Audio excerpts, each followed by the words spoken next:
જય હિન્દ વિદ્યાર્થી મિત્રો, સ્વાગત છે તમારું મિશન ગુજરાત પોલીસ ચેનલમાં। મિત્રો, આજના વિડીયોમાં આપણે પોલીસ ભરતી રિલેટેડ જે કોમેન્ટ આવી છે યુટ્યુબ પર તેની વાત કરવાના છે, તો વિડીયો પર બન્યા રહેજો। કાંઈ બી પ્રશ્ન હોય ભરતી રિલેટેડ તો કોમેન્ટ કરજો। વિડીયોના ડિસ્ક્રિપ્શનમાં તમામ ગ્રુપની લિંક આપેલી છે, તો બધા ગ્રુપ જોઈન કરી લેજો અને ખાસ મિત્રોને શેર કરજો। આપણું ઇન્સ્ટાગ્રામ પેજ છે જેના પર હાલ 119K કમ્પ્લીટ થઈ ગયા છે। બધાનો ખૂબ ખૂબ આભાર। આવી રીતના સપોર્ટ કરતા રહેજો, બરાબર। અને ભરતીની તમામ અપડેટ આપણા પેજ પર આવી જશે, તો નવા હોય તો આપણી ચેનલને ફોલો કરી લેજો। અને ખાસ યુટ્યુબમાં સપોર્ટ જોશે તો જે મારા ઇન્સ્ટાગ્રામના ફોલોવર્સ છે, ફેમિલી છે, તે યુટ્યુબ પર સપોર્ટ કરજો। ઓકે, ચાલો તો યુટ્યુબ પર મિશન ગુજરાત પોલીસ લખશો એટલે આ સિમ્બોલ આવી જશે અને ચેનલ સબસ્ક્રાઈબ કરી દેજો। ચાલો તો હવે વાત કરીએ યુટ્યુબમાં જે કોમેન્ટ આવી છે, બધાના પ્રશ્નો લઈએ। ઓકે,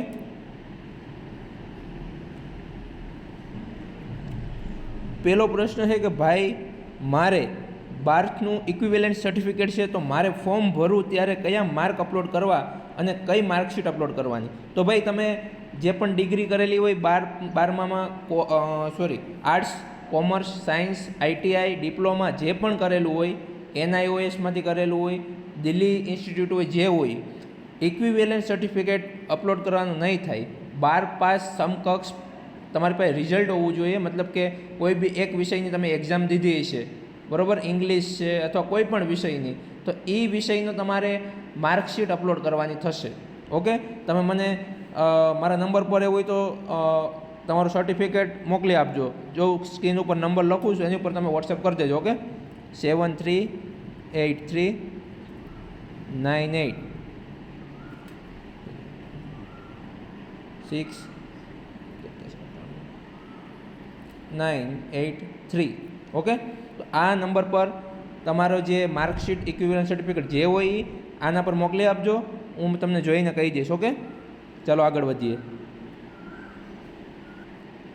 ખૂબ મહત્ત્વનો પ્રશ્ન છે આ, બરાબર, ઘણા મિત્રોનો આ પ્રશ્ન છે। પ્રશ્ન એ છે કે રિસ્પેક્ટ સર, જ્યારે મેં ગુજરાત પોલીસ કોન્સ્ટેબલનો ઓનલાઈન અરજી કરી હતી ત્યારે મેં જનરલ કેટેગરીમાં અરજી કરી હતી અને હું હાલ મતલબ ઓબીસી કેટેગરીમાં આવું છું, કારણ કે મારી NOC કાઢવાની બાકી રહી ગયેલી હતી, તો મેં 26 ઓગસ્ટે ફરીથી ઓબીસીમાં અરજી કરી શકું? ઓકે, તો ભાઈ, તમારું નામ તો મને નહીં ખબર, પણ તમે એપ્રિલ મહિનામાં જે ફોર્મ ભરાણા ત્યારે ફોર્મ ભરી દીધું છે। ઓકે, તો હવે એ ફોર્મ ભૂલી જાઓ। ઓકે, હવે જે ઓગસ્ટમાં ફોર્મ ભરાશે ત્યારે તમે તમારી જે ઓબીસીમાં તમે આવો છો, ઓકે, ઓબીસીમાં તમે આવો છો, તમે નોન ક્રિમિનલ સર્ટિફિકેટ કઢાવી આવજો અને તમારો જાતિનો દાખલો, ઓકે, જાતિનો દાખલો, આ બંને વસ્તુ તૈયાર રાખજો। 12માની માર્કશીટ, ઓકે, આટલી વસ્તુ તૈયાર રાખજો અને ઓગસ્ટ મહિનામાં તમે ફોર્મ ફરીથી ભરી દેજો। ઓગસ્ટ મહિનામાં, ઓકે, ઓબીસીવાળા હોય અને પહેલાં જનરલમાં ફોર્મ ભર્યું હોય તો એ ફોર્મ ભૂલી જાઓ। અત્યારે હાલ ઓગસ્ટમાં ફોર્મ ભરાય ત્યારે ઓબીસીમાં ફોર્મ ભરી દેજો અને જે પહેલાં ફોર્મ ભરેલું છે એ ફોર્મ ભૂલી જવાનું। ઓગસ્ટમાં જે ફોર્મ ભરો એના કન્ફર્મેશન નંબર અને જન્મ તારીખ, ઓકે, ડેટ ઓફ બર્થ, એ તમારે જ્યારે સંમતિપત્ર ભરવાનું થશે ને લાસ્ટમાં, ત્યારે આ કન્ફર્મેશન નંબર, નવું ફોર્મ ભરો એના કન્ફર્મેશન નંબર અને પાસવર્ડ નાખશો એટલે તમારું ફોર્મ કન્ફર્મ થઈ જશે। ઓકે, અને જૂનું ફોર્મ રદ થઈ જશે। તો આવી રીતના પ્રોસેસ હોય છે। ઓકે, તો તમે ગમે એટલા ફોર્મ ભરો, 1 ભરો, 2 ભરો, 3 ભરો, તો જે લાસ્ટમાં ભરશો ને એ માન્ય રહેશે અને એના કન્ફર્મેશન નંબર અને પાસવર્ડ તમારે સંમતિપત્રમાં નાખવાના છે અને સંમતિપત્ર ભરવાનું છે। ઓકે, જેણે એક ફોર્મ ભર્યું છે એને પણ સંમતિપત્ર ભરવાનું થશે અને જેણે 2-3 જેટલે 1થી વધારે ફોર્મ ભરેલા છે એને પણ સંમતિપત્ર ભરવાનું થશે। પણ સંમતિપત્ર લાસ્ટમાં આવશે, એની બહુ વાર છે, ભરતી બોર્ડ દ્વારા જાણ કરવામાં આવશે, આપણે પણ જાણ કરશું, પણ અત્યારે એ પ્રશ્ન રહેવા દેજો સંમતિપત્રના। ઓકે, એમાં કાંઈ ના હોય, ખાલી કન્ફર્મેશન નંબર અને પાસવર્ડ નાખીને તમારું ફોર્મ ખાલી સબમિટ કરવાનું છે કે ભાઈ કન્ફર્મ કરવાનું છે। ઓકે, એ આગળના વિડીયોમાં આપણે કહી દઈશું। ચાલો હવે નેક્સ્ટ પ્રશ્ન જોઈએ। આ ભાઈ બેન જે હોય એનો પ્રશ્ન છે કે સર, બર્થ 2007 હશે તો ફોર્મ ભરી શકાશે? જો દોસ્ત, ઓગસ્ટ 26 ઓગસ્ટે ફોર્મ ભરવાના થશે 9 તારીખ સુધી, તો આની તારીખની વચ્ચે તમારા 18 વર્ષ પૂરા હોય અને 21 વર્ષ પૂરા હોય તો તમે કોન્સ્ટેબલ અને PSIમાં ફોર્મ ભરી શકો. ઓકે, એની તારીખ લખાઈને આવશે, એમાં જોઈ લેજો. ત્યારે તૈયારીમાં ધ્યાન આપો. ઓકે, ચાલો નેક્સ્ટ પ્રશ્ન જોઈએ. આ ભાઈ કહે છે કે સર આપનો મોબાઈલ નંબર. ઓકે, તો ભાઈ જરૂરી પ્રશ્ન હોય તો જ મેસેજ કરજો. ઓકે, 73 83 98 69 અને 83. આના પર વોટ્સએપ કરજો, ફોન નહીં લાગે. ઓકે, આના પર વોટ્સએપ કરી દેજો જે પ્રશ્ન હોય ને એ. આગળ જોઈએ. ચલો, આ ભાઈ શું કહે છે? ગુજ્જુ દિમાગ. નિલેશભાઈ છે ભાઈ. નિલેશભાઈનું કાર્ય ખરેખર ખૂબ જ સારું છે. 2017 એના પછી 2019માં જાહેર થયેલ PIની મુખ્ય પરીક્ષામાં હું આપી શક્યો છું. અમુક કારણોસર મેં તૈયારી છોડી દીધી હતી. જો કે ફરીથી તૈયારીનો એક જોશ જાગ્યો છે. હું મિશન ગુજરાત પોલીસના કાર્યને બિરદાવું છું. સાથે હું પણ મારા અનુભવો મારી ચેનલ પર શેર કરું છું. મિત્રો, ઠીક લાગે તો અચૂકથી મુલાકાત લેજો. જો ભાઈ આ ગુજુ દિમાગ છે, એની ચેનલને સબસ્ક્રાઈબ કરી લેજો. ઓકે, ભાઈ તૈયારી પણ કરે છે, અગાઉ એણે પરીક્ષા પણ આપેલી છે, તો એને ભાઈ નોલેજ હશે જ. તો ભાઈ મારા તરફથી એક સલાહ કે જો તમે હાલ તૈયારી કરતા હોય તો ફક્ત તૈયારી પર ધ્યાન આપજો. બરાબર, આવી મોટી ભરતી 12,000ની નહીં આવે.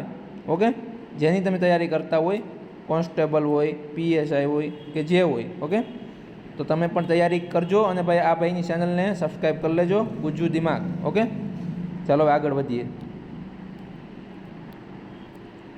ત્યાર પછીનો પ્રશ્ન છે સંતોષભાઈ રાઠવા કે સર હું પહેલાં કોન્સ્ટેબલમાં ફોર્મ ભર્યું હતું, હવે કોલેજ પાસ કર્યું તો PSIમાં ફોર્મ ભરાય? હા ભાઈ, ઓગસ્ટ મહિનામાં 26 તારીખ. ઓકે, 26 તારીખથી ફોર્મ ભરવાનું શરૂ થશે. તમે PSIમાં ફોર્મ ભરી દેજો. ઓકે, ચાલો આગળ વધીએ. સંમતિપત્ર ભરવાનું ચાલુ ક્યાંથી થશે? આની હજી બહુ વાર છે. ઓકે, બધાને ફોર્મ ભરાઈ જાય, લાસ્ટમાં આવશે, હજી વાર છે. તો આ ભાઈને પ્રશ્ન કે સર મેં જૂનું ફોર્મ ભરેલું છે, તેમાં નોન ક્રિમિનલ 22/6/2022ના રોજ નીકળેલો હતો, તો ચાલશે સર? હાલે જ ને ભાઈ. આપણે એમાં જે તારીખ આપી છે એ પ્રમાણે તમે કઢવેલું હોય એટલે હાલશે, એમાં કાંઈ વાંધો નહીં. ઓકે, 3 વર્ષની અંદરનું હોવું જોઈએ. એમાં જે તારીખ હતી એ પ્રમાણે હોય એટલે ઓકે, હાલશે 2022નું. ઓકે,